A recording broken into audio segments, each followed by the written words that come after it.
오늘은 교회 절기적으로 어버이 주일로 지킵니다. 어버이 주일이 이렇게 둘째 주에 정해져 있다 보니까 어떤 때는 이미 지나가 버렸고 어떤 때는 또 오기도 전이기도 하고 막 이런 것들이 있기는 하죠.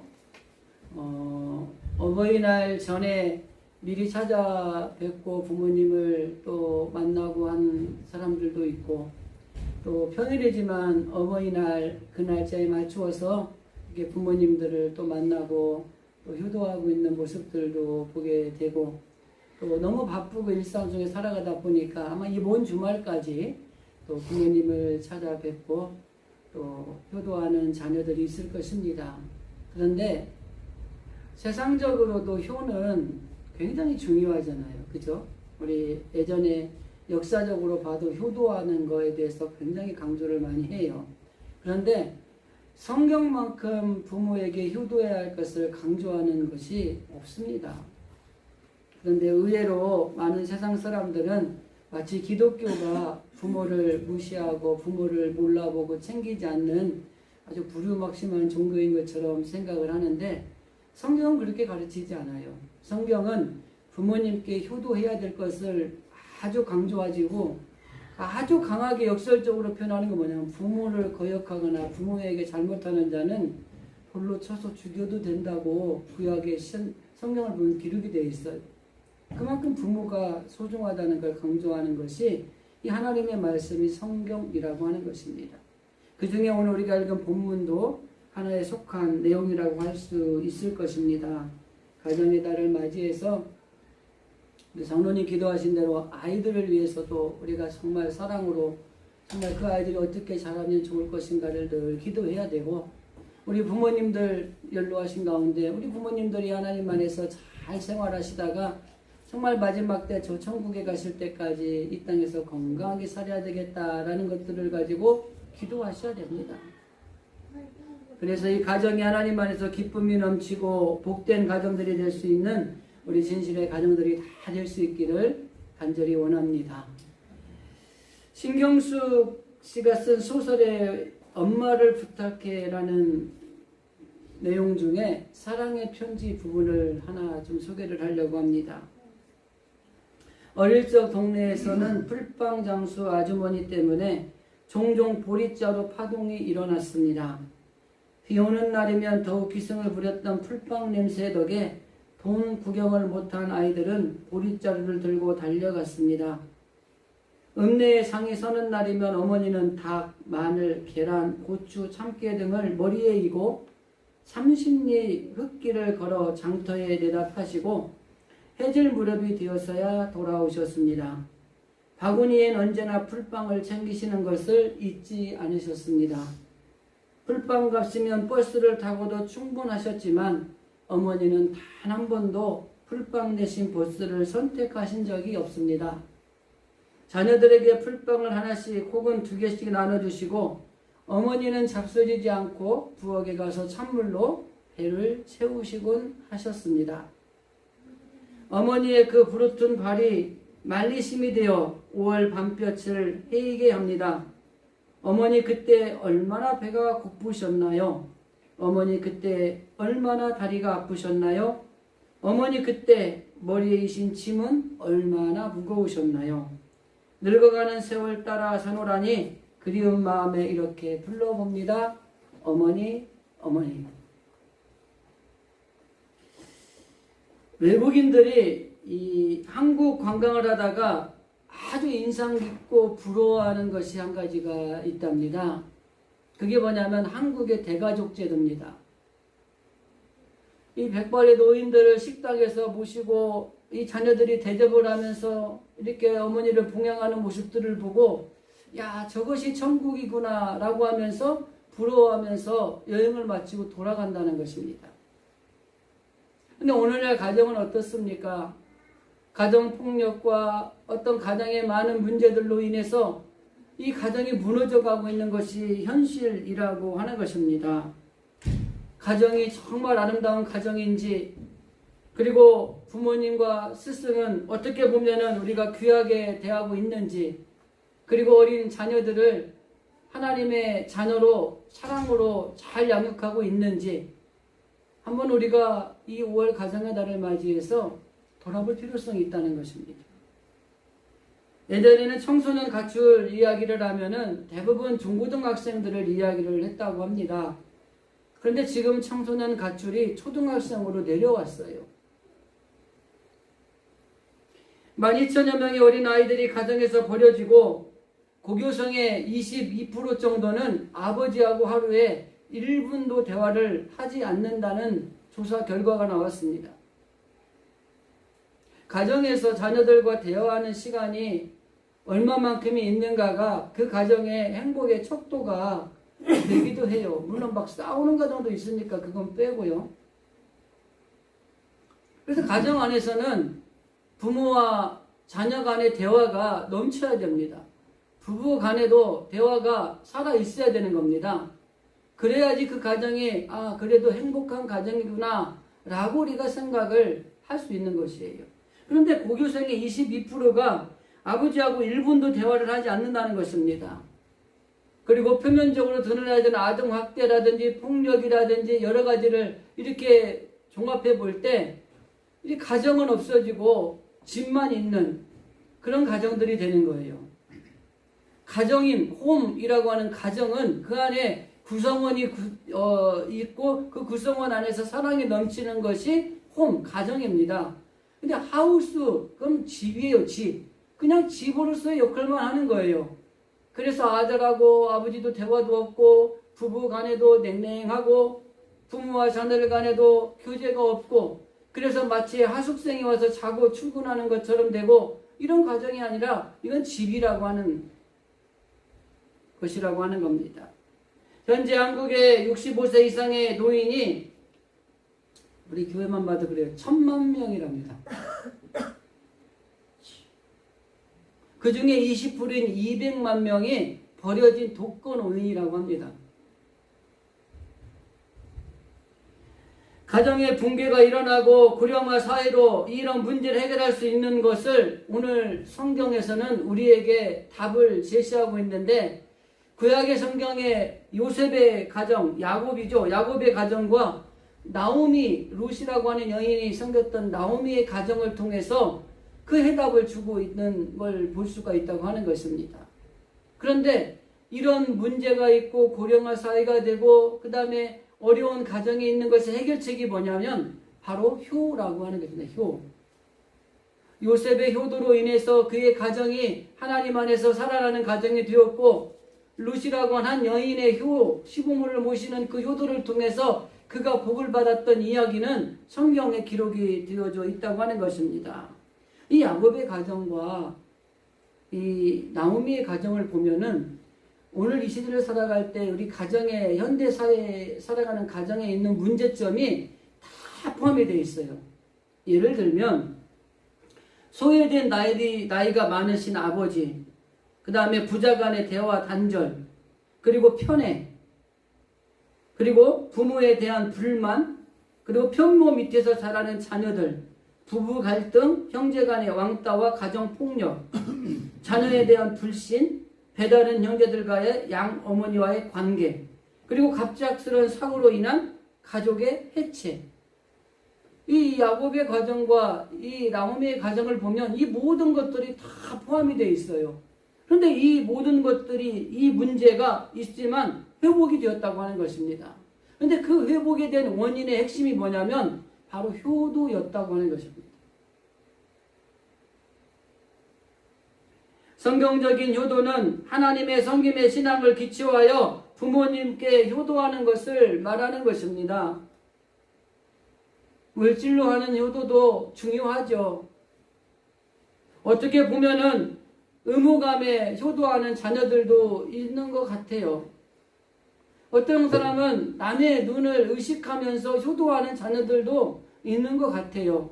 그러나 성경적인 효는 그렇게 말하지 않습니다. 성경적인 효는 하나님의 말씀에 기초해서 부모님께 효도하는 것이 이게 성경적인 효도라고 설명을 하고 있는 것입니다.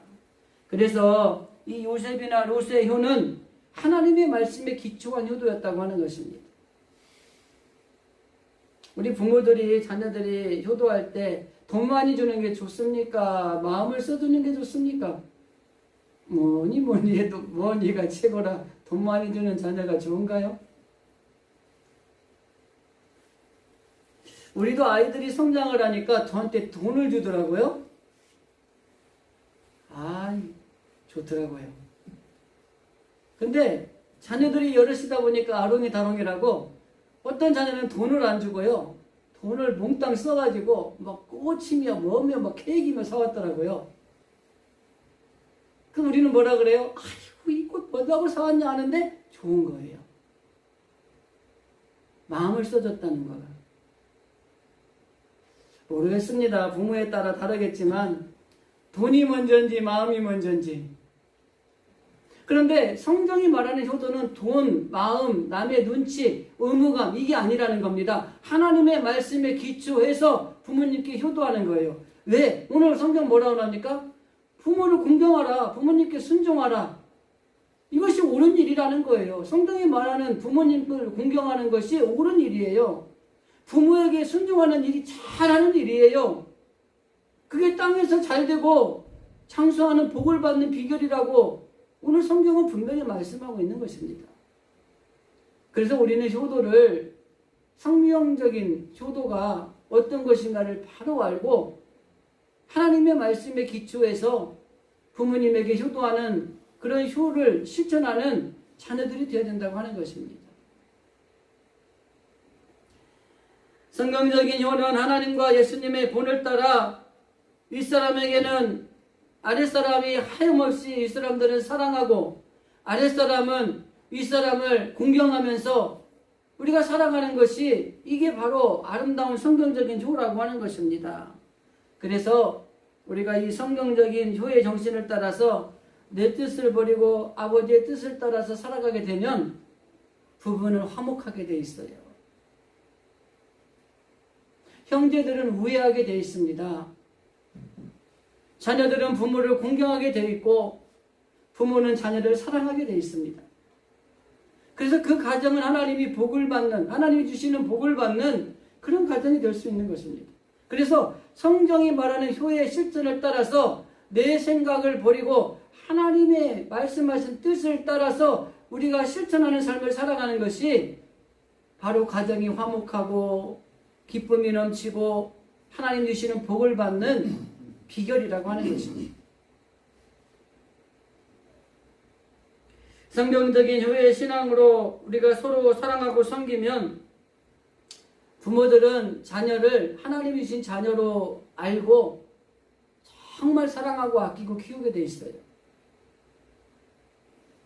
성경적인 효 신앙을 가지고 서로 사랑하고 섬기면은 자녀들은 우리 부모를 하나님의 대리자로 알고 끝까지 부모님을 공경하고 순종하는 자녀가 될 수 있는 것입니다. 효가 살아있는 가정에는 웃음과 평안이 가득하게 됩니다.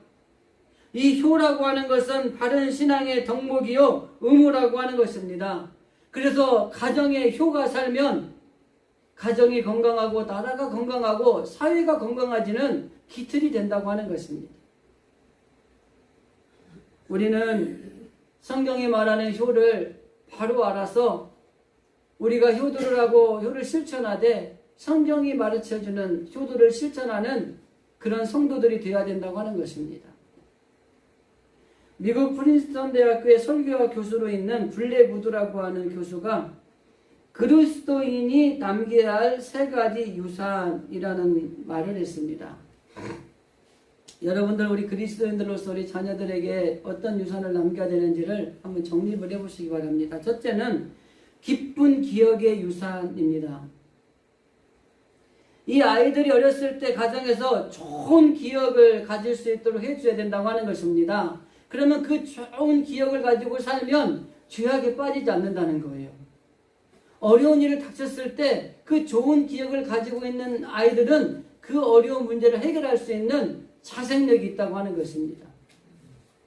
그래서 우리가 이 부모가 그리스도 안에서 하나님 앞에 주의를 성수하고 하나님 앞에 예배를 드리고 하나님의 헌신하고 봉사하고 이런 것들을 이 아이들에게 기억을 심어주면 그 아이들은 그 기독교인이 가져야 될 유산으로서 그들이 간직하고 죄악에 빠질 수 있을 시기에서도 빠지지 않게 되고, 내가 어려운 문제를 만났을 때에 낙오하거나 절망하거나 실망하지 않고 그걸 이기는 힘을 가지게 된다고 하는 것입니다. 그래서 신앙 안에서 좋은 기억들을 아이들에게 심겨줘야 돼요. 그래서 여러분들이 나중에 다 천국 가고 아이들이 남았는데, 아이들이 자기의 아이들을 모아놓고 이야기하면서 이렇게 이야기하면 여러분 성공한 거예요. 우리 아버지가, 우리 어머니가 나에게 준 참 좋은 신앙의 유산이 있는데, 그것은 하나님을 잘 섬기는 본을 보여줬던 것이다. 나는 그 본을 따라서 지금까지 살아가면서 내가 유혹에도 빠지지 않고, 어려운 문제 속에서 포기하지 않고, 그리고 죄악 가운데 빠질 수 있는 길이 많이 세상의 삶에 있었지만 난 죄악에 빠지지 않을 수 있는 힘을 가졌다. 이렇게 이야기하면 여러분 성공한 거예요. 근데 우리 아버지가 나한테 돈을 많이 주고 갔는데 그 돈이 나를 패망으로 만들었다. 이렇게 되면 실패한 거예요. 두 번째는 좋은 습관의 유산입니다. 아이들에게 좋은 습관을 가지게 하는 게 필요해요. 전에 그걸 실천을 못했어요. 한 번이나 했나 그러다 못했는데, 좀 가정에 좋은 행사날이 있잖아요. 좋은 날, 뭐 생일이 될 수도 있고, 뭐 부부의 그런 기념일이 될 수 있고, 그런 날에 뭐 우리끼리 같이 모여서 식사하고 그런 거 다 필요하고 좋지만은 정말 어려운 곳에 가서 헌신하고 봉사하는 거, 양로원, 뭐 고아원, 뭐 이런 곳에 어려운 데 가서 그 내 생일날 그런 데 가서 섬기고 봉사하고 이런 것들을 기억으로 습관으로 심어주면 그 아이들은 사람들의 사회를, 어려운 것들을 돌아보는 아이로 켜갈 수가 있는 거예요. 그걸 하고 싶었는데 전 못했어요.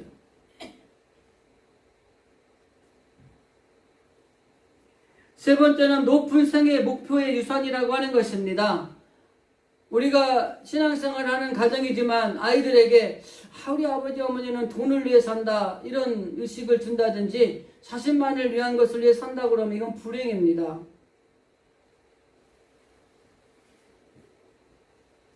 고귀한 기억을 간직할 수 있게 해주는 것이야말로 세상에서 가장 좋은 유산이라고 하는 것입니다. 적어도 그리스도인으로서 자녀들에게 남겨줄 유산이 있다고 한다면 좋은 기억, 좋은 습관, 그리고 부모가 살았던 아름다운 목표들을 자녀들에게 유산으로 남겨주는 게 필요하다고 하는 거예요. 정말 어려운 사람이 있으면 없는데도 그냥 줄 아는 부모다, 이런 기억을 남겨주는 게 좋은 거라고 하는 것입니다. 그러면 그 아이들은 자라나는 과정 속에서 어떤 어려움이 오고 어떤 시련이 오고 어떤 유혹이 와도 이겨낼 수 있는 파워를 가지게 된다고 하는 것입니다. 모든 사람들이 부모에게 효도해야지 이렇게 생각하죠. 나는 어머니한테 아버지한테 불효해야지, 이런 자식은 없을 겁니다. 그죠? 아주 나쁜 사람이 아닌 이상은. 그런데 왜 실천이 안 됩니까? 마음은 효도해야지 하는데 왜 실제적으로 행동으로 옮기지 못하는 것일까요? 많은 사람들이 핑계대는 게 두 가지가 있습니다. 첫째, 마음은 있는데 돈이 없어서 효도하지 못한다. 참 슬픈 이야기입니다. 돈이 뭐기에?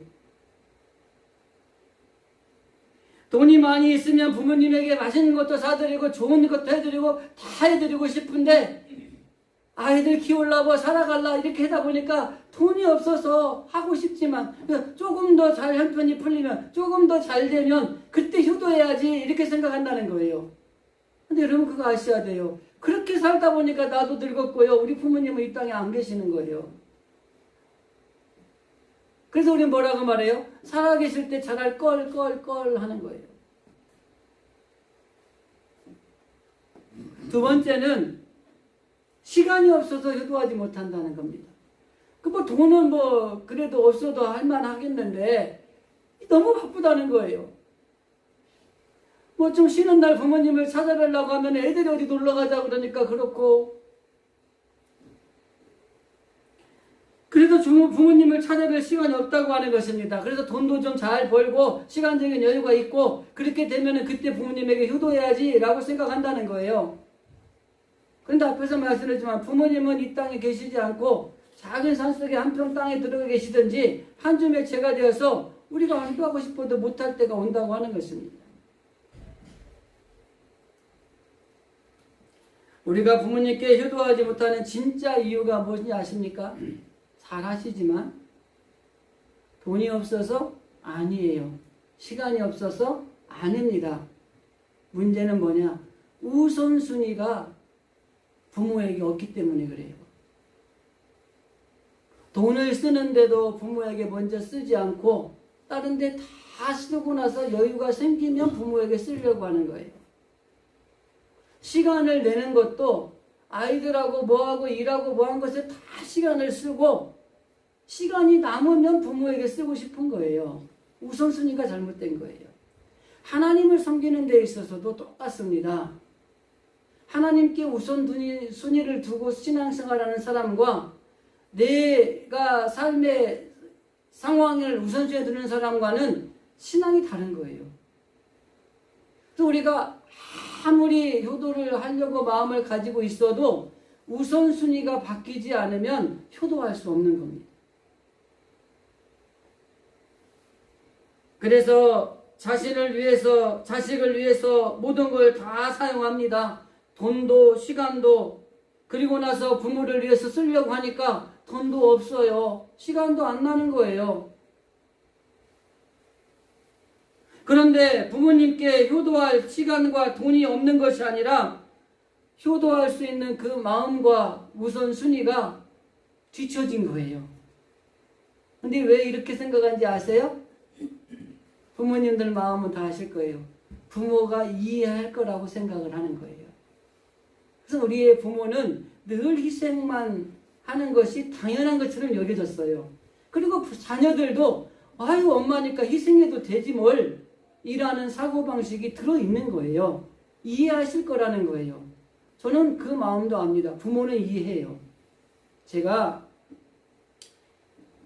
어머니 살아계실 때 몸이 많이 아프셨어요. 자주 가뵙고 싶은데 정말 자주 못 가더라고요. 거의 명절이나 가고 추도 예배나 있으면 가지 그 외에는 한 번 안 갔더라고요. 근데 전화를 가끔 드리면 어머니가 그래요. 괜찮아. 바쁜데 뭘 안 와도 돼. 저는 그 말을요 진짜로 믿었어요.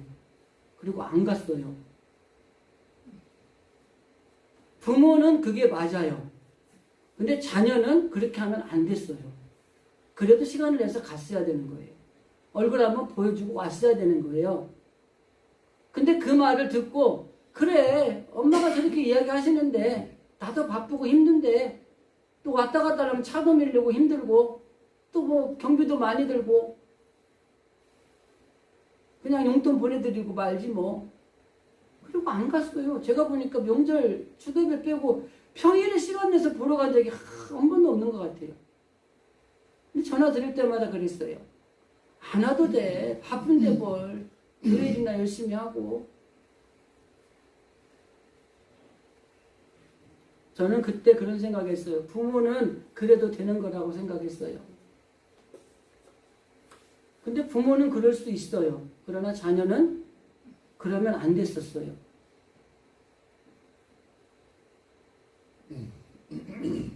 먹고 살만하고 좀 숨통이 트이고 또 여유가 생기면 효도하겠다고 이렇게 미루는 자녀들이 참 많습니다. 저를 비롯해서. 그런데 우선순위를 바꾸지 않는 이상 부모에게 효도하기는 어렵습니다. 효도할 우선순위가 뒤로 불리는 이유는 앞에서 언급했지만은 부모님은 이해할 거라고 생각하기 때문에 그런 거예요. 제가 운전하다가 라디오에서 가정애들이라 그런지 한 내용이 나왔는데 그 가슴에 찡한 내용이 있어서 소개를 좀 하려고 그래요. 서울에 사는 어떤 가정에 이 아이가 이가 안 좋아서 임플란트를 교정을 좀 해야 되는 상황이 됐어요. 그래서 엄마가 이 아이를 데리고 병원에 갔더니 비용이 많이 드는 거예요. 가지고 이 어머니가 이 아이를 위해서 돈을 모은 거예요. 쪼개서 이 아이 일을 해줘야 되겠다. 그리고 쪼개 모았는데 돈이 모아졌어요. 라디오의 사연 이야기입니다. 모아져가지고 이제 병원에 가서 이제 이 아이 교정을 하려고 하는데 갑자기 시골에 계신 어머니가 이가 하나도 없는 어머니 생각이 나는 거예요. 그래가지고 여기서 돈을 좀 보태면 어머니 일도 해드릴 텐데 이런 생각을 가졌다가 그러려면은 또 월급 쪼개야 되고 학원비장 쪼들리고 살아야 되고 막 이러니까 그냥 일단 우리 아이 먼저 하자 그렇게 결정을 했는데 그날 저녁에 어머니가 전화 온 거예요. 시골에서. 애미야 철수 2 아직 치료 못했지? 내가 그 철수 2 해주려고 매달 돈을 모았는데 내가 내일 돈 보내줄게. 이 전화가 온 거예요.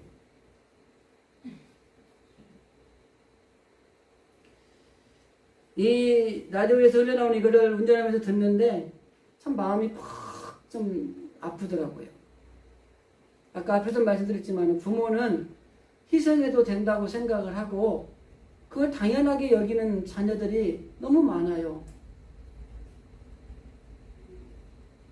근데 저는 부모님이 이해하고 희생하려고 하는 거는 부모님의 마음이라고 생각을 해요. 그리고 그건 100% 정답입니다. 저도 부모가 되고 나니까 우리 아이가 좀 아프다 그러면은 막 마음이 쓰여지더라고요. 그 해줄 수 있으면 해주고 싶고 부모 마음이에요.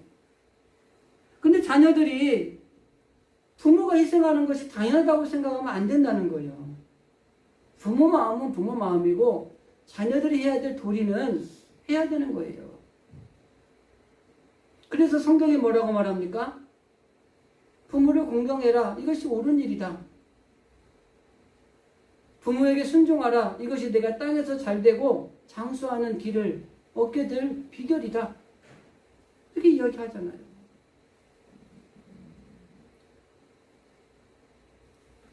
우리 교회는 효도할 자녀들이 들어야 되는데 들어야 될 자녀들이 별로 없는 게 좀 안타깝지만 저한테 하는 소리 같습니다. 성경은 우선순위를 바꾸라고 분명하게 말씀하고 있습니다. 돈을 좀 벌면 집을 마련하고 나면 아이들 교육을 어느 정도 시키고 나면 그래서 좀 여유가 생기면 그때 효도해야지 라고 하는 게 아니라 성경은 그것은 아니라는 거, 틀렸다는 겁니다. 부모에게 먼저 효도하라는 겁니다. 부모에게 먼저 공경하라는 겁니다. 부모에게 순종하라는 겁니다. 그게 옳은 일이라는 거예요. 조금 더 강하게 이야기하면 자녀들에게 먼저 할 거를 부모에게 먼저 하라는 겁니다. 그러면 그 자녀들을 하나님께서 그 자녀들의 복을 주시겠다는 거예요. 근데 우리는 부모에게 안 해도 자녀에게 하는 거예요. 근데 지금 부모들은요, 자녀들이기 때문에 또 그렇게 하신 거예요. 그리고 그들은 이제 부모가 된 거예요. 그리고 자녀였던 이 자녀들도 부모가 된 거예요. 그러니까 누구를 먼저 생각해요? 부모를 먼저 생각하는 게 아니라 자녀를 먼저 생각하는 거예요. 근데 성경은 틀렸다는 거예요. 부모에게 먼저 잘하면 하나님이 그 자녀에게 복을 줄 거라는 거예요. 거꾸로 말하는 겁니다. 근데 저도 보니까 똑같더라고요. 100원을 쓸 일이 있어서 100원이 여유가 있으면 부모에게 100원을 쓸까 자녀에게 쓸까 아니 자녀에게 쓰더라고요.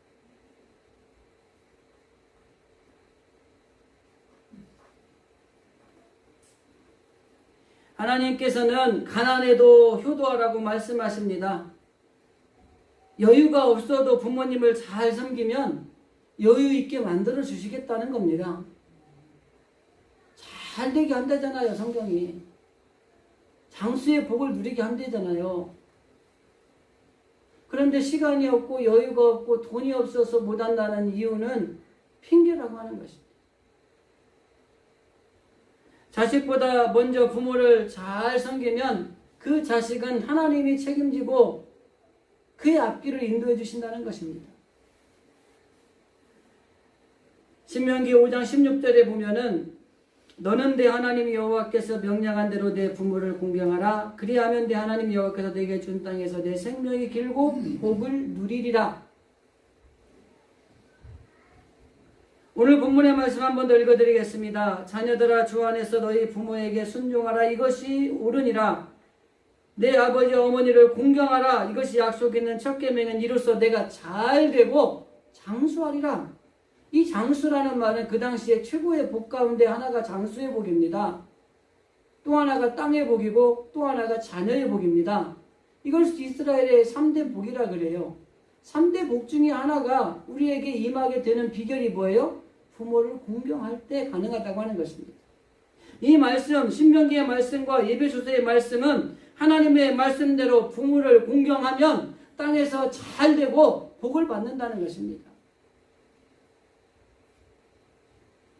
주 안에서 부모에게 순종하면 생명이 길고 복을 누린다고 약속하셨습니다. 그리고 분명한 것은 잘 되고 나서 부모에게 효도하는 것이 아니라 부모님께 순종하고 효도하면 하나님이 복을 주셔서 잘 되게 하시는 거예요. 우선순위를 바꾸셔야 되는 거예요. 잘 되면 할게. 제가요 많은 사람들을 만나봤는데 잘 되면 할게 하고 안 한 사람이 얼마나 많은지 몰라요. 제가 한 어떤 분이 우리 목사 제 개척했을 때 목사님 제가 이 사업이 잘 되면 제가 한번 성경금 크게 하겠습니다. 잘 됐어요. 성경금 했을까요? 안 했을까요? 안 했어요. 잘 되면 뭐 하겠다는 사람은요 안 할 확률이 더 프로테지가 높습니다. 그냥 하는 거예요. 그러면 하나님께서 잘 되게 만들어주는 길을 열어주는 겁니다. 신앙도 마찬가지인 것 같아요. 그냥 믿음으로 하는 거죠. 막 재고 막 계산하고 해보면 못하는 거예요. 그리고 말로 내가 지금은 이런 상황인데 좀 잘 되면 그때 할게요 하면 그렇게 잘 됐을 때 안 하더라고요. 그냥 하는 거예요. 그럼 하나님이 잘 되게 하는 복은요 내가 노력해서 잘 되는 것과 비교도 되지 않는 복을 주신다는 것입니다. 그러니까 잘 되면, 여유가 있으면, 돈이 있으면, 시간이 있으면 할게요가 아니라 그냥 하는 거예요. 시간이 없고 돈이 없고 여유도 없지만 그냥 하는 거예요. 그러면은 잘 되는 복을 하나님이 우리에게 주신다고 하는 것이 성경의 가르침이라고 하는 것입니다.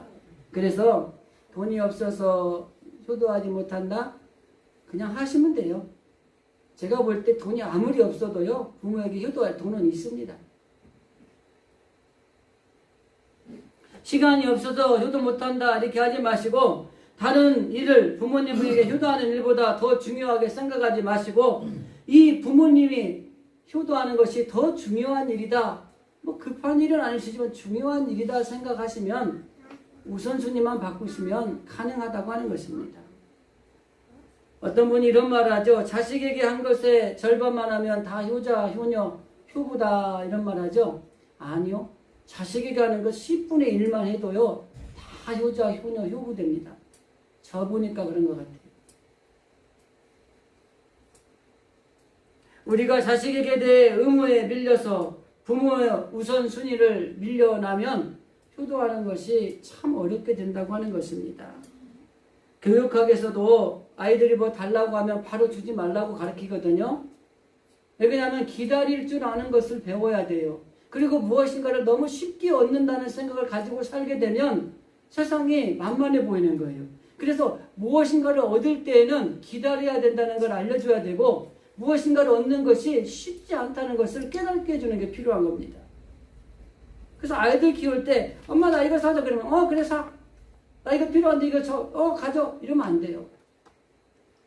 좀 기다릴 줄 알아야 돼요. 그리고 이게 얻는 것이 말만 하면 쉽게 얻어지는 것이 아니라 이게 어려운 것이구나 라는 걸 깨닫게 해주는 것이 이게 필요한 겁니다. 마찬가지로 성경은 부모를 공경하는 것을 우선순위에 두는 것이 제일 중요하다고 말하고 있는 것입니다. 그래서 부모님에게 공경하는 일을 먼저 실천하면 하나님께서 우리의 모든 일들을 일사천리로 해결해 주시겠다고 하는 것이 성경의 가르침이에요. 잘 된대잖아요. 가나안 농군학교 김용기 장로님이 효도하기 싫으면 먹지도 말라. 그러면서 또 하나 덧붙인 게 뭔지 알아요? 효자에게서 효자가 나고 불효자에게서 불효자가 난다. 이런 말을 했어요. 내가 부모님께 효도해야 우리 아들이 그걸 보고 나한테 효도를 하는 겁니다. 본을 보여야 되는 거죠. 부모님을 공경할 때 다른 일에 하나님이 축복하시고 부모님을 공경할 때 자녀들에게 하나님이 복을 주십니다. 부모를 공경하는 것은 하나님을 섬기는 일 다음으로 중요한 일이에요. 부모를 공경하는 것은 세상에서 제일 중요한 일입니다. 하나님은 외상이 없으신 분이세요.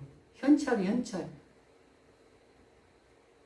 우리가 하나님 앞에 잘하면은 하나님은 바로 사인해서 바로 복을 주시는 거예요.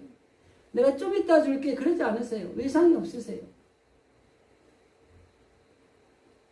이삭은 효도를 잘하여 100배의 복을 받았고 요셉도 어릴 때부터 부모님에게 효도함으로 총리 대신이 됐고 루시라고는 여인은 이방인인 자기의 시어머니를 지극히 정성으로 섬겨서 다윗의 할머니가 됐어요.